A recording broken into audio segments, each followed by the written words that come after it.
2023-25 শিক্ষাবর্ষের electrician ডিপার্টমেন্টের ছাত্ররা এই বছর পাস আউট হয়ে গেছে। তাদের ভবিষ্যৎ যেন আরও ভালো হয় এই কামনাই করি। তো সেই উপলক্ষে তারা একদম শেষের দিনে একটু সেলিব্রেশন করেছিল, সেই ভিডিও ভাগ করে নিচ্ছি আপনাদের সাথে।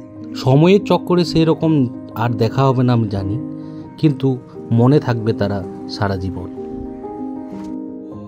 আজকে 2023-25 ইলেকট্রিশিয়ান ছাত্রছাত্রীদের আজকে অফিসিয়ালি এন্ড ডে আমাদের কলেজে। তো চাইবো যে প্রত্যেকে ভালো ভবিষ্যৎ হোক, ভবিষ্যতে তোমরা ভালো জায়গায় প্রতিষ্ঠিত হও। আর একটা ব্যাপার, যেখানে কাজ করো ভালোভাবে কাজ করবে এবং তোমাদের জীবনটা আরও উন্নত করবে, এটুকুই আশা করছি।